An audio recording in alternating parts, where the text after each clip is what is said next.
Pemirsa, pekerja migran Indonesia PMI Krama Bali dengan jumlah lebih dari 22.000 orang telah berkontribusi besar dalam peningkatan pembangunan daerah.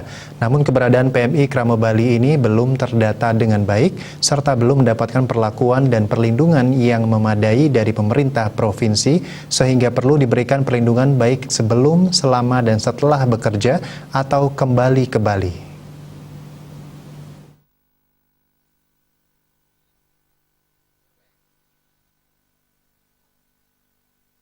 Oleh karena itu, Gubernur Bali Wayan Koster mengeluarkan kebijakan baru berupa Peraturan Gubernur Pergo Bali Nomor 12 Tahun 2021 tentang Sistem Perlindungan Pekerja Migran Indonesia Krama Bali. Pergub ini bertujuan menjamin perlindungan PMI Krama Bali dan keluarganya sebelum, selama, dan setelah bekerja, meningkatkan kompetensi kerja PMI Krama Bali, menertibkan pendataan PMI Krama Bali, mengetahui keberadaan PMI Krama Bali, dan memudahkan akses komunikasi dan pelayanan antara PMI Krama Bali dengan pemerintah provinsi dan pemerintah kabupaten kota. Ruang lingkup pergub ini meliputi perlindungan PMI Krama Bali sebelum bekerja, perlindungan PMI Krama Bali selama bekerja, perlindungan PMI Krama Bali setelah bekerja, perlindungan keluarga PMI Krama Bali, hak dan kewajiban, sistem informasi ketenagakerjaan dan pendaftaran PMI Krama Bali, dan peran masyarakat.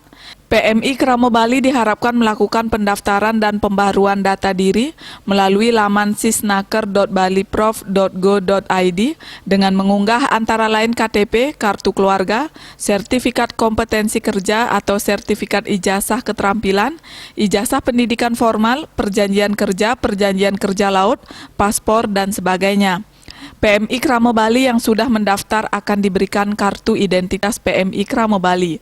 Dengan sistem ini maka pemerintah Provinsi Bali akan lebih mudah berkomunikasi dan berkoordinasi dengan para PMI Krama Bali setiap saat melalui video conference atau secara virtual untuk menyapa dan mengetahui kondisi permasalahan yang dihadapi di perusahaan negara manapun bekerja. Gubernur Koster menegaskan pemerintah Provinsi Bali akan melakukan fasilitasi guna meningkatkan kualitas dan tambahan kompetensi PMI Krama Bali melalui koordinasi dan atau penyelenggaraan pendidikan dan pelatihan kerja yang diselenggarakan oleh pemerintah dan pemerintah daerah serta swasta. Dengan pendidikan dan pelatihan, PMI Krama Bali akan memiliki kompetensi yang bisa dipakai sebagai tambahan untuk bekerja sehingga dapat meningkatkan penghasilannya. Bali Pos melaporkan.